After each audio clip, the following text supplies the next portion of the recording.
আল্লাহর একজন বান্দা, একজন আবেদ, যে ব্যক্তি লাগাতার প্রায় ৮০ বছর পর্যন্ত আল্লাহ তাআলার রাস্তায় জিহাদ করেছে,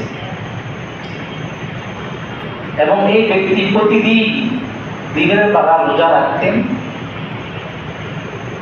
রাতের বেলা তিনি আল্লাহ তাআলার ইবাদতের মধ্যে কাটাই দিতেন। দিনের বেলা এই রোজা রাখার পাশাপাশি আল্লাহর রাস্তায় জিহাদ করতেন। তো লাগাতার ৮০ বছর পর্যন্ত যখন আল্লাহ রাসূল এই আবেদের কথা বলতেছিলেন, যে ব্যক্তি লাগাতার ৮০ বছর পর্যন্ত আল্লাহ তাআলার জন্য রোজা রেখেছেন, রাতের বেলা ইবাদত করেছেন, আবার জিহাদের মতো আল্লাহ তাআলার কাছে সবথেকে পছন্দনীয় একটা আমল হলো জিহাদ, এত বড় একটা দায়িত্ব সে পালন করেছেন, তখন সাহাবায়ে কেরাম একটু আশ্চর্যান্বিত হলেন, একটু আফসোস করলেন যে তাদের হায়াত কত লম্বা ছিল আর আমাদের হায়াত কম, আমরা ইবাদত করব কিভাবে? আল্লাহ তাআলা সূরা কদর দিয়ে জিবরাইলকে দিয়ে পাঠিয়ে দিলেন, জিবরাইল আমার রাসূলকে সান্ত্বনা দিয়ে বলে দাও তার উম্মতকে আল্লাহ তাআলা এমন একটি রাত্র দিয়েছে, বলিয়া ওই আবেদ ৮০ বছর ইবাদত করার পরে সাহাবায়ে কেরামদের মধ্যে যে একটা আফসোসের সৃষ্টি হয়েছে, আমি আল্লাহ তাআলা এমন একটা রাত্র তাদেরকে আপনার উম্মতকে দান করে দিলাম, আপনার কোন উম্মত যদি এই রাত্রে ইবাদত করতে পারে, শুধু ৮০ বছর নয়, ৮০ বছর আল্লাহ ১০০০ মাসের চাইতে উত্তম বানাই দেবেন। তাফসীরে নূরুল কোরআনের মধ্যে হযরত ইবনে আব্বাস রাদিয়াল্লাহু তাআলা আনহু থেকে একটি বর্ণনা এসেছে যে বনি ইসরাঈলের ৬ জন নবী সম্পর্কে,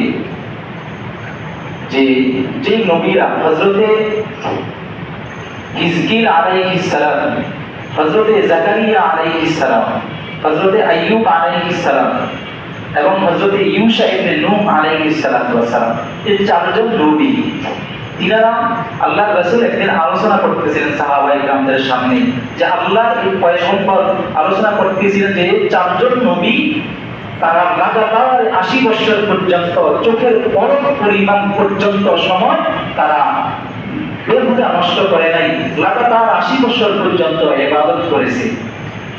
৪ জন নবীর এই আলোচনা শুনে, কথা শুনে সাহাবায়ে কেরাম তারাও আশ্চর্যান্বিত হলেন। জিবরাইল আলাইহিস সালাতু ওয়াস সালামকে আল্লাহ তাআলা সূরা কদর নাযিল করে আবার সান্ত্বনা দিয়ে জানায় দিলেন, এমন একটা রাত্র তোমাদেরকে দিয়ে দিলাম, ৪ জন নবী ৮০ বছর পর্যন্ত ইবাদত করে যেই পরিমাণ সওয়াব অর্জন করেছে, এক রাত্র ইবাদত করলে তার চেয়ে বেশি সওয়াব আমি আল্লাহ তাআলার আমলনামায় দিয়েছি।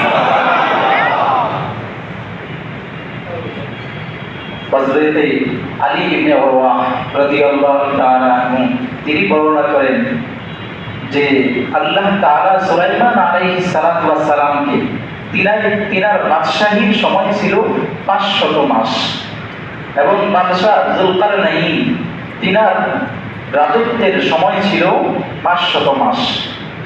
কেউ যদি লাইলাতুল কদরের রাত্রিতে ইবাদত করে, ক্ষমা চায়, দোয়া করে, আল্লাহ তাআলা এই ২ বাদশার সময়সীমা পর্যন্ত ১০০০ বছর পর্যন্ত তাদের রাজত্বের সমপরিমাণ আল্লাহ তাআলা এই সমপরিমাণের চাইতেও বেশি ইবাদতের সওয়াব তাদের আমলনামার মধ্যে আল্লাহ দিয়ে দিবেন। আগের জমানার মধ্যে একটা প্রচলন ছিল যে কেউ যদি লাগাতার ১০০০ বছর পর্যন্ত ইবাদত না করত, তাকে আবেদ বলা হতো না। আবেদ হওয়ার জন্য শর্ত ছিল কত বছর ইবাদত করা? ১০০০ বছর। আল্লাহ তাআলা এই উম্মতের জন্য সহজ করে দিলেন, তোমাদের জন্য ১০০০ বছর ইবাদতের প্রয়োজন নাই, মাত্র একটি রাত্র যদি তোমরা পাও, এই রাত্রটাকে যদি তোমরা মূল্যায়ন করতে পারো, আল্লাহ তাআলা ১০০০ বছরের চাইতে বেশি তোমাদের আমলনামার মধ্যে সওয়াব দিয়ে দিবেন। এই রাত্রিটার দাম আল্লাহ তাআলার কাছে কি পরিমাণ? শুরুতে আল্লাহ তাআলা তার হাবিবকে বলছেন, ইন্না আনজালনাহু ফি লাইলাতিল কদর, আমি এই রাত্রিতে, আমি আল্লাহ তাআলা কোরআন কারীম নাযিল করেছি লাইলাতুল কদরের রাত্রিতে। তখনও পর্যন্ত আল্লাহর রাসূল এই কদর সম্পর্কে অবগত নন, সাহাবায়ে কেরামও কিছু জানেন না, আল্লাহর রাসূলও কিছু জানেন না। আল্লাহ তাআলা আয়াত নাযিল করে বললেন, ইন্না আনজালনাহু ফি লাইলাতিল কদর, আমি কোরআনে কারীমকে নাযিল করেছি লাইলাতুল কদরের রাত্রিতে। এই কথা বলার পরে এই লাইলাতুল কদরের ফজিলতটা বোঝার জন্য এটুকুই যথেষ্ট। কেন? এই রাত্রের মধ্যে কোরআনে কারীম নাযিল হয়েছে। যেই রাত্রে কোরআনে কারীম নাযিল হয়েছে, এই রাত্রের জন্য অন্য কোনো ফজিলতের দরকার নাই। আপনি দেখেন কোরআনে কারীম যে রাত্রে নাযিল হয়েছে, এই রাত্রের দামটা আল্লাহ তাআলার কাছে কি পরিমাণ। যে পাহাড়ের মধ্যে কোরআনে কারীম নাযিল হয়েছে, এই পাহাড়ের দাম আল্লাহ তাআলার কাছে গোটা দুনিয়াতে যত পাহাড় আছে সব পাহাড়ের চাইতে বেশি উত্তম। আবার যে কোরআনে কারীমটা আল্লাহ তাআলা যে মাসে নাযিল করে দিয়েছেন, 12 মাসের মধ্যে ওই মাসটার দাম আল্লাহ তাআলা বাড়িয়ে দিয়েছেন। যে রাত্রটার মধ্যে আল্লাহ তাআলা কোরআনে কারীম নাযিল করেছেন, এই রাত্রটার দামটাও আল্লাহ তাআলা 1000 মাসের চাইতে উত্তম বানিয়ে দিয়েছেন।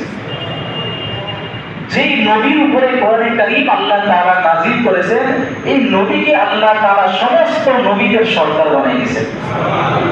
যে উম্মতের জন্য কোরআনে কারীম নাযিল করেছেন, আল্লাহ তাআলা এই উম্মতকে সমস্ত উম্মতের মধ্যে শ্রেষ্ঠ বানিয়ে দিয়েছেন।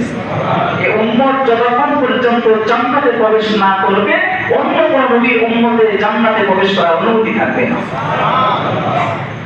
তাহলে এই কোরআনে কারীম শুধু নাযিল হয়েছে যেই রাত্রে, এই রাত্রে কোরআন নাযিল হওয়ার রাত্রটার দাম আল্লাহ তাআলার কাছে এত বেশি।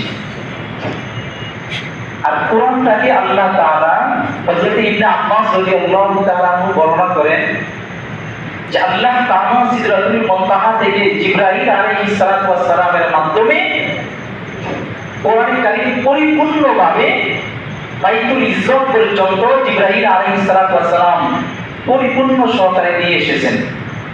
আর এখান থেকে বাইতুল ইজ্জত থেকে আল্লাহর রাসূলের কাছে জিবরাইল আলাইহিস সালাতু ওয়াস সালাম খন্ড খন্ড করে যখন যে পরিমাণ